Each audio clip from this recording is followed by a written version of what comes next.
मैं पंडिता बडोनी, कारा एक प्रथा फिल्म की निर्मात्री। मैं आप सब पत्रकार बंधुओं का स्वागत करती हूँ और सबसे पहले नव वर्ष की आप लोगों को शुभकामनाएं देती हूँ और अपने जो हमारे कलाकार हैं रमेश रावत जी, उनका स्वागत करती हूँ और मालगुडी, हाँ, राजेश मालगुडी जी का भी स्वागत करती हूँ और शिवानी भंडारी जो इस फिल्म की मेन लीड है उसका स्वागत करती हूँ और हमारी समाज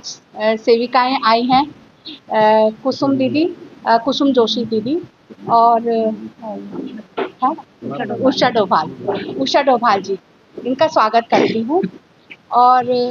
बहुत टाइम से हम लोगों को इंतज़ार था और सभी कह रहे थे कि ऋषिकेश में कारा एक प्रथा कब लगेगी, क्योंकि देहरादून के बाद जितने भी लोग हैं यहाँ पे जो दर्शकगण हैं वो कह रहे थे कि कारा एक प्रथा जब लगेगी। सबसे बड़ी वस्तु तो ये है कि ये जो है एक सच्ची घटना से प्रेरित है, सच्ची घटना से प्रेरित है और एक हमारे समाज की एक सामाजिक प्रथा है जिस पर जो ये फिल्म आधारित है और घरेलू हिंसा को हमने इसमें इसके साथ मिक्स किया है, उस पर हमने ये फिल्म बनाई। ये फिल्म देखिए जो ऋषिकेश में 3 जनवरी से परसों 3 जनवरी से लग रही है रामा पैलेस में दोपहर 2 बजे के शो में। इसमें पूरे उत्तराखंड जस्टिफाई कर पाए सर पूरे उत्तराखंड के समाज को जस्टिफाई कर पाएंगे ओमेन बिल्कुल बिल्कुल बिल्कुल। आप ये देखिए कि इस फिल्म को हमारी फिल्म को देहरादून में 2 हफ्ते से मैंने जैसे बताया लगातार चल रही है, लोग पसंद कर रहे हैं। इसमें महिलाएं भी आ रही हैं तो पुरुष भी आ रहे हैं। तो जबकि इसमें फिल्म में पुरुष हमने लिखा है, बताया है कि भाई हमारा समाज जो है पुरुष शासित है, पुरुष प्रधान समाज है और उसमें ऐसी प्रथाएं हैं जो महिलाओं को सामाजिक सुरक्षा और आत्मनिर्णय लेने की आज़ादी देती हैं। तो ऐसी प्रथाओं को मुझे लगता है कि जो घरेलू हिंसा का दंश जो महिलाएं झेल रही हैं उनके लिए एक वरदान साबित हो सकती है, क्योंकि कोर्ट कचहरी के केसेस देखिए पहले बहुत सारे तो जाते नहीं हैं और जाते भी हैं तो कोर्ट केसेस में इतना टाइम लगता है कि वो जो उनकी ज़िंदगी बर्बाद हो जाती है। मुझे लगता है कि अगर ऐसी प्रथाओं का सहारा लेकर अगर मतलब जिसमें कि सबकी रजामंदी हो, क्योंकि इसमें उस हिसाब से अगर महिला दूसरी शादी करने जा रही है तो उसका दूसरा पति भी राज़ी हो, महिला भी राज़ी हो, उसका पहला पति भी राज़ी हो, तो कहने का मतलब ये है कि तभी ये बात जो है समाज में आगे बढ़ सकती है और जो महिलाएं पीड़ित हैं, प्रताड़ित हैं, उन्हें एक किस्म से नई राह दिख सकती है। इस फिल्म का बजट इस फिल्म का बजट मेरा आप समझिए कि करीब 45 लाख के आसपास है। साथ में 2 मजे कलाकार हैं, शिवानी राजेश बालगुड़ी दोनों ही हमारे ऊपर कहेंगे हम इनको कैसे आपने मैनेज किया, क्योंकि ये अपने आप में एक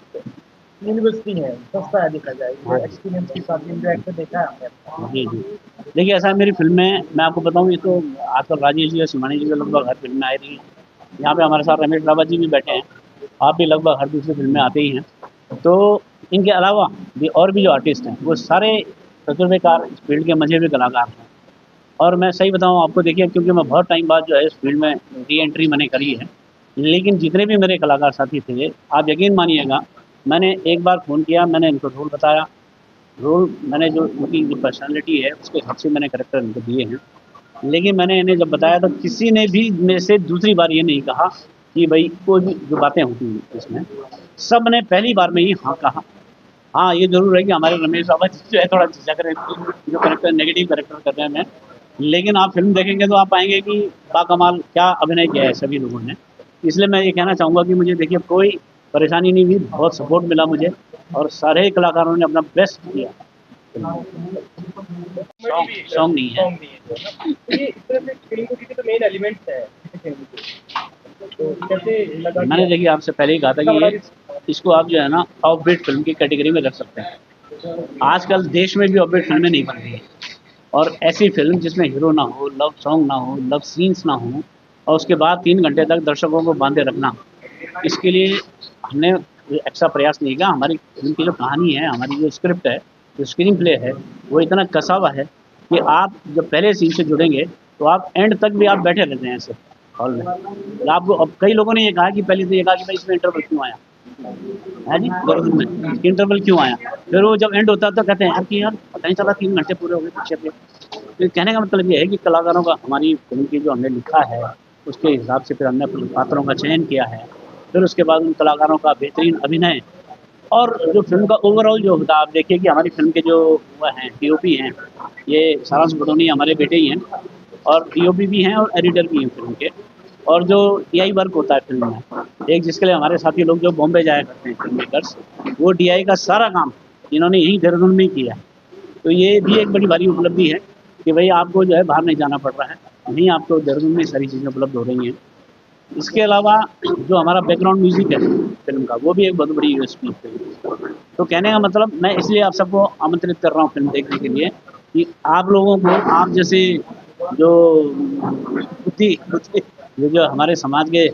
चौथा स्तंभ है, आप लोगों को बुलाना मतलब ये है कि अपने पैरों में कुल्हाड़ी मारने वाली बात हो जाती है कई बार, लेकिन मैं बुला रहा हूँ इसलिए बुला रहा हूँ कि मुझे पता है कि हमारा प्रोडक्ट में दम है। आप आइए, आप देखिए और खुद से आप इस बात को रियलाइज करें। सर जब मैंने अपने काम की शुरुआत करी थी तो उस टाइम मैंने 12th पास आउट किया था 2016 में। तो उस वक्त जो यंगर आर्टिस्ट थे तो नहीं थे यहाँ पे, बट अब मैं जैसे कि देख पा रही हूँ कि हमारे फिल्म इंडस्ट्री में, उत्तराखंड फिल्म इंडस्ट्री हो चाहे एल्बम इंडस्ट्री हो, नए नए चेहरे आ रहे हैं और बहुत टैलेंटेड आ रहे हैं और बहुत ज़्यादा खुशी भी हो रही है इस बात की कि चलो हमें एक अच्छा कॉम्पिटिशन भी मिलेगा, प्लस हमें अच्छे अच्छे वेरिएशंस वाले आर्टिस्ट भी मिलेंगे। तो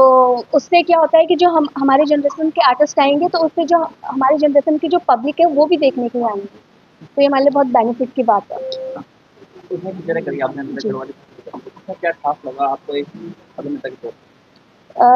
वैसे तो मेरी सारी फिल्म मेरी पसंदीदा फिल्म है, लेकिन मैं बोलना चाहूँगी कि ये वाली फिल्म मेरे लिए बहुत ज़्यादा खास है क्योंकि एक तो सत्य घटना से प्रेरित है, घरेलू हिंसा पे बनी फिल्म है और ऊपर से ये फिल्म फीमेल्स जब भी फीमेल्स हो या मेल्स हो वो जब भी देखेंगे तो वो खुद को कनेक्ट कर पाएंगे क्योंकि ये जो कहानी है हर एक घर को छोड़ के दूसरे घर में ये सब चीज़ें होती है। ऐसा नहीं कि ये सब चीज़ें पहाड़ में ही होती हैं, ये हर जगह होती है और हम जो औरतें हैं वो बोल नहीं पाती कई बार अपने घर की बात कि उनके ऊपर घरेलू हिंसा हो रहा है या उनके पति से अनबन हो रही है, बन नहीं पा रही है, वो बोल नहीं पाती है। इस फिल्म को देख के आपको थोड़ी सी हिम्मत मिलेगी कि भाई अपने हक के लिए हम औरतों को हमेशा लड़ना चाहिए, इसलिए ये फिल्म मेरे लिए बहुत ज़्यादा खास है और बहुत ही मतलब साफ सुथरी फिल्म है, घरेलू फिल्म है, मतलब पारिवारिक फिल्म है। आप लोग जब भी देखोगे तो आपको इमोशनली आप इस फिल्म से टच हो पाओगे क्योंकि मैंने भी जब ये फिल्म की शूटिंग करी थी कई बार तो मैं खुद रियल में ही रो जाती थी कि यार मैं तो सिर्फ रोल प्ले कर रही हूँ लेकिन फिल्म में तुम उसे कर लोगी, मतलब तुम ही कर पाओगी। तो सर ने मुझे ऐसे बोला था और जब मुझे सर ने बताया कि मेरे अपोजिट रमेश रावत सर जी हैं, वो भी मेरे हस्बैंड, तो मैं उस टाइम बड़ा चौंक गई क्योंकि रमेश रावत सर जी के साथ मैंने पहली 2-3 फिल्में करी जिसमें वो मेरे एज अ फादर उन्होंने मेरा कैरेक्टर किया है और उन्होंने मतलब एज अ फादर मेरा कैरेक्टर किया है, तो उनके साथ मतलब नेगेटिव से पॉजिटिव में काफ़ी सारा प्रॉब्लम है क्योंकि मैं उन्हें पापा बोलती हूँ। तो मुझे बड़ा डिफिकल्ट लग रहा था कि यार मतलब मेरा इतना सॉफ्ट कैरेक्टर है और उनका इतना नेगेटिव कैरेक्टर है। अब तक तो हम लोगों ने जो भी किया तो अच्छे ही कैरेक्टर किए हैं, तो उन्होंने कहानी बताई मुझे, वो तो मैं अभी बताऊंगी नहीं, पर आप एक बार ज़रूर आइएगा देखने के लिए, आपको डेफिनेटली बहुत पसंद आएगी जी।